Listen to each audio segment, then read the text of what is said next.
Going by what she knew of the fort's layout, she hurried through that first room, passing behind the frozen mage still sitting upon the central table. On the other side of the room was another opened doorway. Dashing through it, she faced down the corridor, stretching toward the back of the fort. Waiting for the humanoid to catch up, she studied the silent path ahead of her. Like in the prison, the ceiling hung low. Unlike the stairwell leading to the prison, this route was lit with sconces along the left wall. The faint sizzle of burning tinder was replaced by the heat burning the air around the humanoid. This end of the corridor brightened with its crimson light. A brick wall was at her back. The other end of the corridor stopped the same way, with an opened doorway to the right. She could see a soft glow reflecting off the stony threshold. How many bodies, she wondered, and what of the strange old man below? Had his senses already reached beyond the frozen mage? She entertained the idea that he was kooky enough to suddenly shout from his cell the number of mages he could use from that room, waiting ahead. No such announcement came. Oh well. She had a way of finding out for herself. Raising her right hand, she extended her index finger and then pointed it ahead. The humanoid floated past her and made its way down the corridor. Watching its light reflecting off both walls, the floor, and the ceiling, how it only exposed a portion of those surrounding surfaces as it went, she suddenly got a vision of the humanoid being swallowed down a rock giant's throat. How the light played with the shadows, making the stone appear to bend like a flexing muscle. Certain mages were capable of manipulative curses, fooling the mind, the eyes, all the senses really. If any traps had been set here, though, the humanoid would be affected by them. She had long since gotten over feeling any sympathy for the humanoids, even though the truth was, they were a part of her. Her eyes had adjusted again to the gloom of the corridor, now that the humanoid was at the other end. It simply curved to the right and floated through the doorway without stopping. Its light left the corridor, but she knew it stopped not too long after entering that back room. She moved forward, not hearing any immediate shouts or threats, no blasts of curses or toppling furniture. Once she arrived at the end of the corridor, she gazed through the doorway. The humanoid was hovering a few feet inside the room, its back to her. It waited for her next command.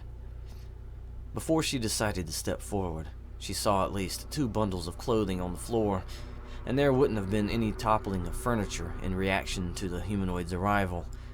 Entering the room, she looked around, seeing that all the tables and chairs were already strewn about. Some of the chairs were in pieces. Several of the tables were on their sides, but one was flipped upside down. It was missing a leg. She spotted it a few feet away. It was broken in half, but the 2 pieces were still connected. They were lying next to what looked like a large pile of salt. Funny, she thought, because a bundle of cloth was lying a short distance away from the pile. She would have assumed the mage's robes to have fallen right where they had broken to pieces, the transformation only taking a few seconds. Already, she had counted 5 piles of salt. The other 4 were arranged as she expected, bundles of clothing seasoned with an overdose of human spices.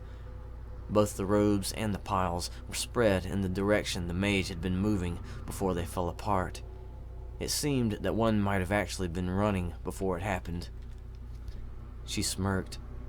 The old guy below is going to have to search further. These bodies have been used up. But, she thought, could this really have been Samson's doing?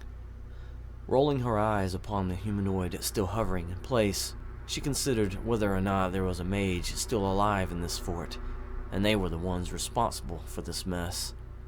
Even though they were holed up here together, there was nothing to stop one of the mages who practiced necromancy from using their comrades after they had deceased. But still, she couldn't rule out what the old crazy man had said. The fort remained silent, but whether or not he was still laughing below, or there was still a battle going on in the floors above, this first floor was basically empty. Looking toward the back of this room, She found the doorway to a spiral staircase. Stepping around the piles of salt and cloth, she stopped before leaving this room. When the humanoid arrived, its light revealed the bottom of the wooden staircase twisting its way upward.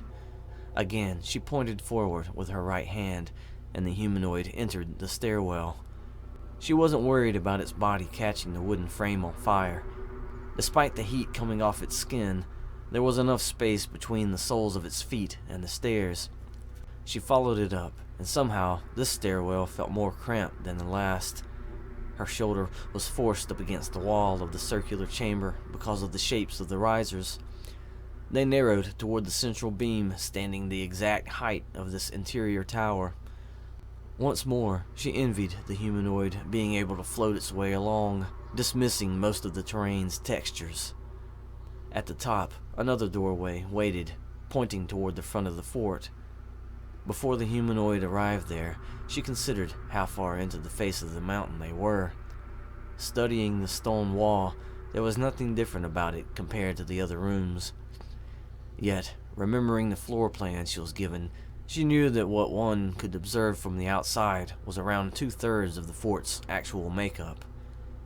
From the way things were panning out, she had a feeling she would be traversing that inner third. Before she entered that next room, she let the humanoid go ahead.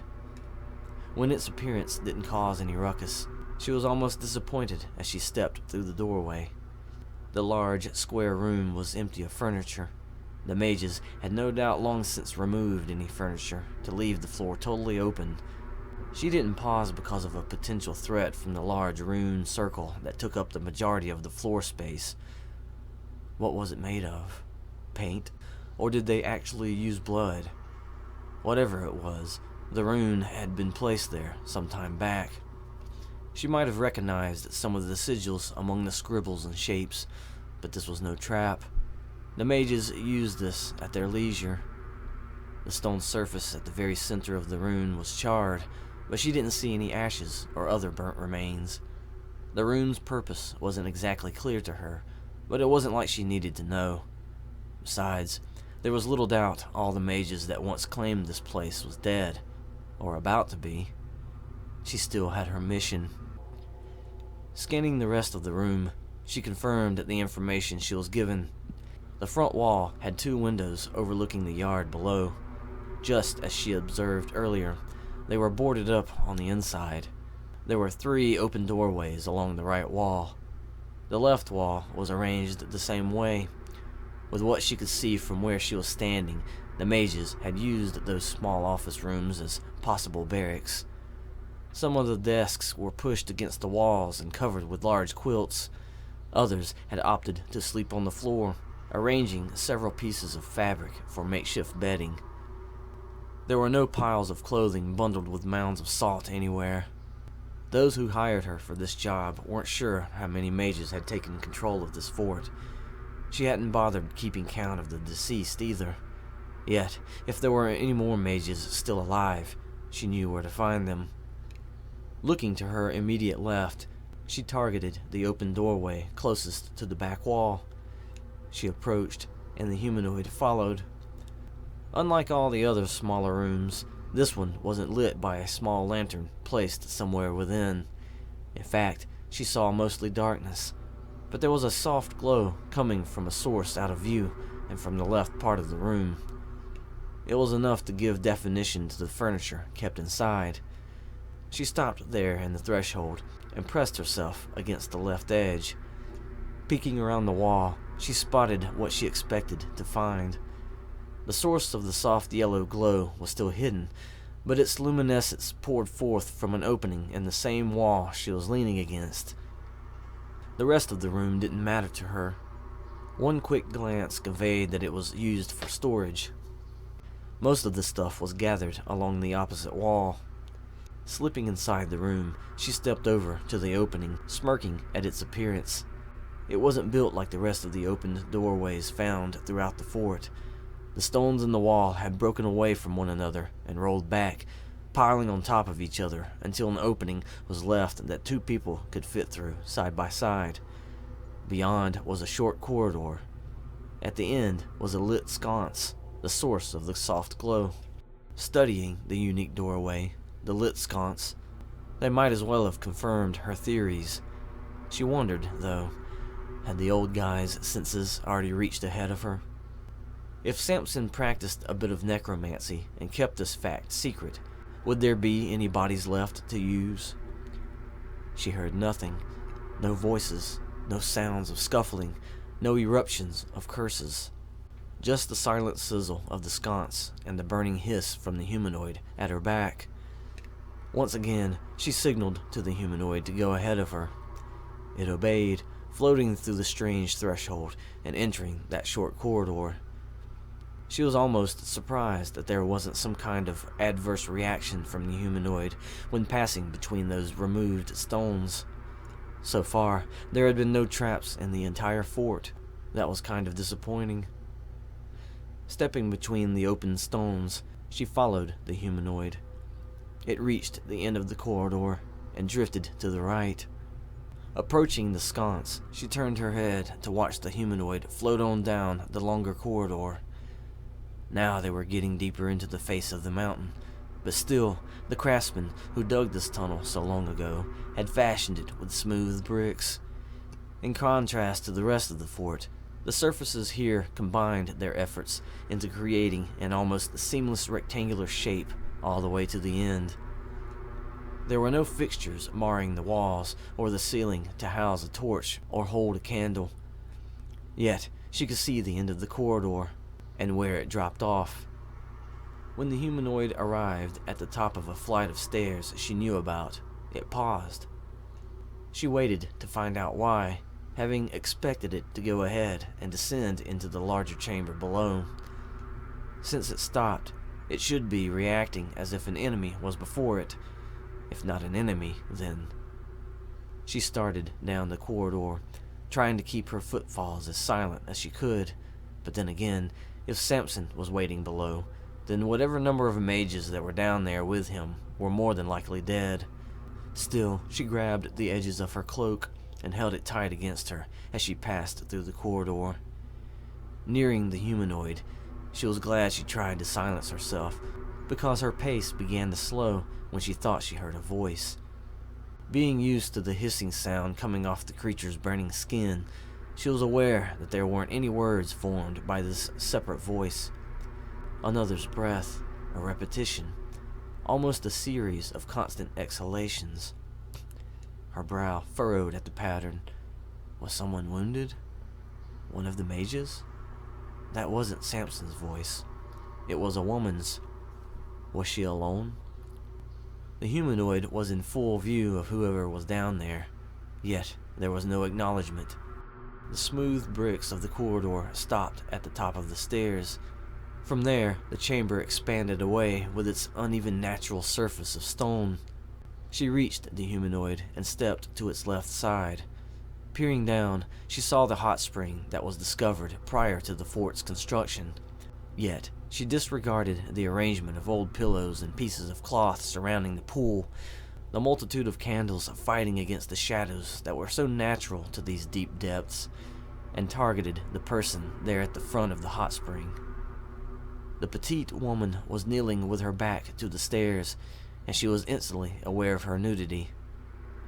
The woman rose slightly and then arched her back, throwing her head backward as she descended.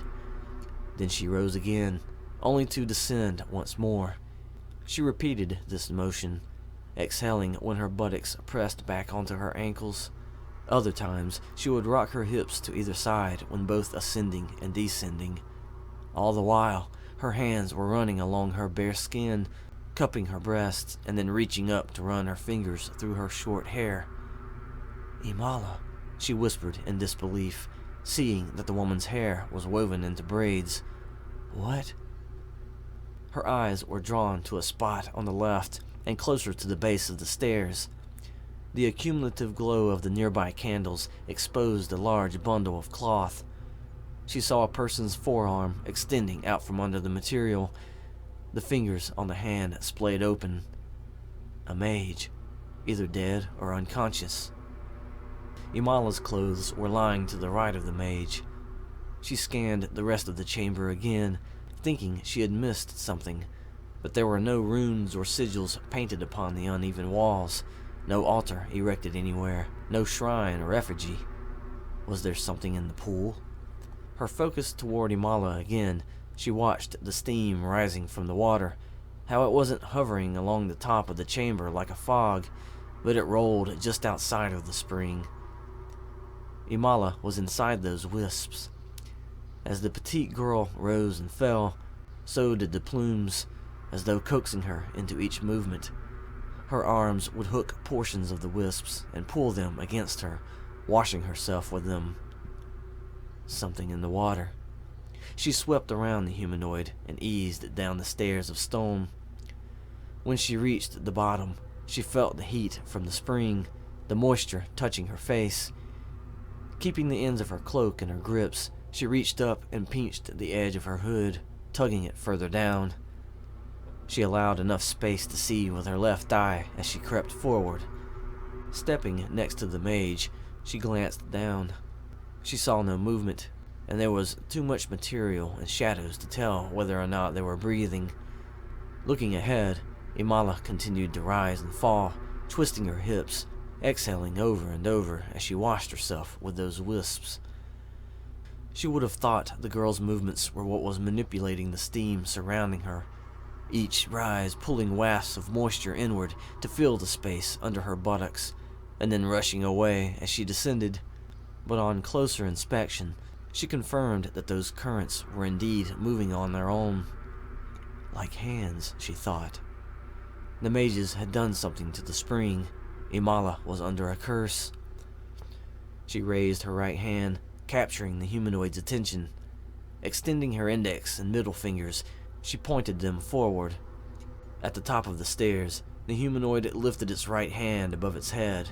In its upturned palm, a body of flame began to grow.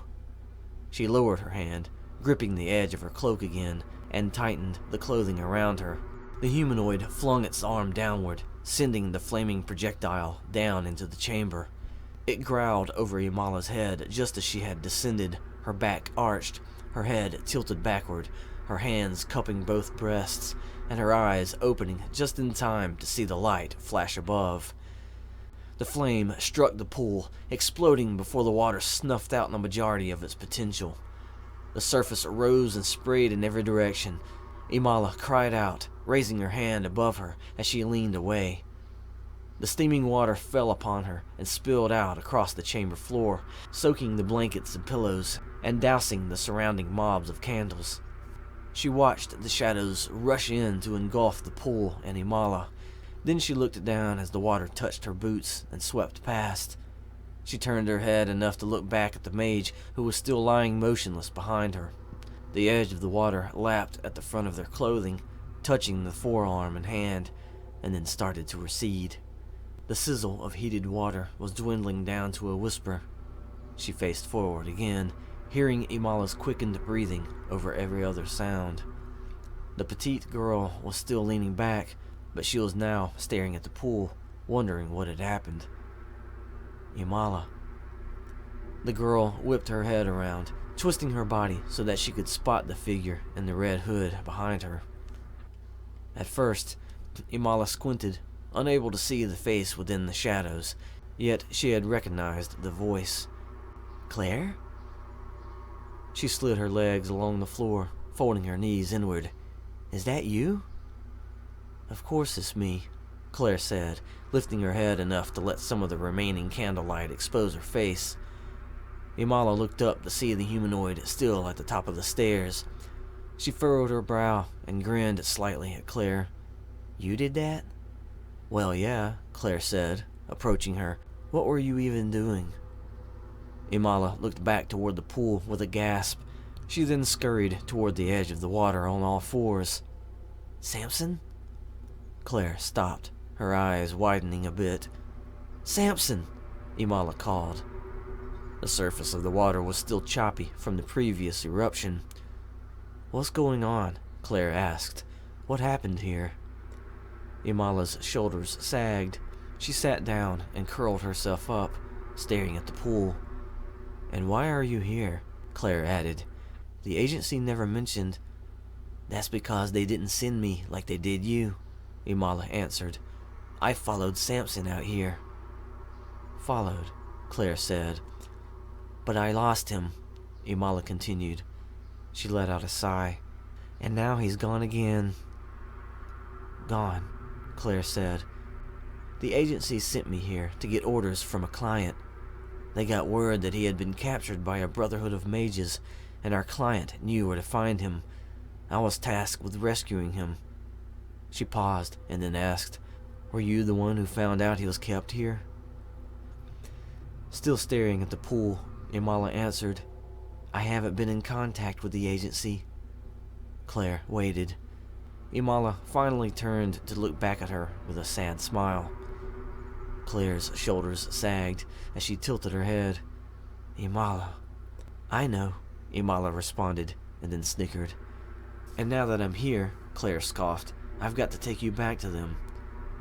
Imala lowered her head and nodded. And I was about to escape with him. Claire shook her head. What do you mean? What was happening to you?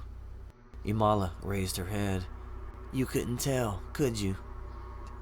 I could tell something was going on, but...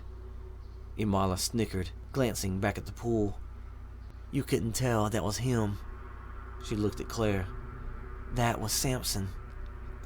Claire tried to register what Imala was saying. Seeing her trying to put things together, Imala continued. The mist. All those breaths on me. That was Samson. Claire's lips parted. He did it, Claire, Imala said. He achieved what he set out to do. Claire began. Did he become... She squinted at the idea. Elemental? Better than that, Imala answered. I thought you'd figure it out, seeing as you and he practiced the same arts. She looked up at the humanoid and smirked. To be beyond, ethereal. She dropped her eyes to Claire. How far do you intend to go? Claire's eyes went wide, and she dashed forward. Did he... She stopped next to Imala and looked down into the pool. Did I... Surprised, Imala then laughed. Oh! She got to her feet and placed both hands upon Claire's shoulder. You think you hurt him? She giggled, leaning into her and looked down at the pool. What did I do? Claire asked. Imala pressed her face into Claire's cloak, snorted, and then pulled away. Well, she began, and walked toward the stairs. Bending down, she picked up her clothes and pressed them against the front of her body. Then she turned back to Claire. You interrupted us, that's what. Claire twisted around, giving Imala a questioning look. Imala had dipped her chin down and was lifting her eyes, offering a tiny smile. It might not make sense to you, but we were giving it a try. Her brow wrinkling in the middle, Claire considered Imala's words and then responded, Mixing? Imala broke into a wide smile, bringing the end of her clothes and her hands to her chin. She giggled to herself, lowering her eyes. Claire glanced back at the pool, then back at Imala. But when? When did he achieve that form? The agency was under the impression he was imprisoned here. Imala lowered her clothing back to her chest. That's not what he told me. Claire recalled the old guy still below in the cell. She glanced at the mage lying next to Imala. Any moment, would that mage rise up? Do you know about the guy in the prison? She asked. Do you know what happened to these mages? When I arrived, there were 3 outside. They seemed totally oblivious of what was happening inside the fort. Samson did this, Imala answered. Claire took a step toward her. When did he ever practice necromancy? He was always... Oh, no. Imala's face lit up, and she shook her head. Then she started chuckling. No. That was her doing. She looked down at the mage at her feet. Looking down at the mage, Claire responded, Her? But why? Looking up, Imala answered, I told you. This was all Samson's doing. He approached this group, not to learn necromancy, but he knew it had to be part of the ritual. Ritual? Claire said, shaking her head. What ritual? He said a type of death is involved, Imala said. Actually, the act of bringing back the dead was needed. Claire looked down at the mage again. Is she dead? Looking down, Imala nodded, and then returned to Claire. Yeah, after he made her use the rest of the mages, she was supposed to be used last. That guy below, Samson made this mage tell him what to say. I'm guessing he's supposed to make this one come back, but... Claire put a hand to the side of her head. So, wait a minute. If Samson wasn't captured... Imala waited, grinning. Slowly lowering her hand, Claire fixed upon Imala again. You think the agency just told you that, Imala stated, so you wouldn't know what was really going on with him. Resting her arm at her side, Claire dropped her gaze to the floor. This is just... The agency has always been about secrets, Imala said. You can't be surprised, Claire. Samson is getting his freedom from them. I'm trying to do the same. Earning our way out like normal. How long will that take? They'll hunt you, Claire said, lifting her head. Her expression creased when she added, They'll send me to hunt you, just like now. I was sent here to hunt Samson, and I didn't even know it. She looked up at the humanoid still hovering in place, silent. I'm gonna have to tell them why I'm not bringing him back. She dropped her eyes to Imala. I'll have to tell them about you. I'll have to. Wait, Imala said. You're giving up already? Giving up? Claire scoffed. What do you mean I'm... Imala was grinning. Isn't Samson still on the loose? Claire paused. Aren't you gonna go after him? Claire considered, and then whipped around to look at the pool. Samson. He had become like ethereal. He was there, holding Imala, and she thought that was the steam coming off the spring. She didn't see when he... Imala appeared at her side. That's the way he escaped. She pointed at the pool. Through there. She looked at Claire. Do you know where this spring comes from? If he used it to get away, don't you think he's trying to figure out where it goes? Claire began. You think he believes there's a way? Why not? Imala asked. If the spring shows up here, where else does it turn up? Claire's mind was running with possibilities. But we could search for days and... She stopped, her focus lifting from the pool. You thinking what I'm thinking? Imala asked. Claire regarded her. Who would have the old documents of this place? Definitely not the losers, Imala snickered. Claire stared at the pool. My mission isn't over yet. He and I were studying the same arts. He owes me an explanation. I'm totally going with you, Imala said. Claire looked at her. After all, Imala added, I'm now your prisoner, right?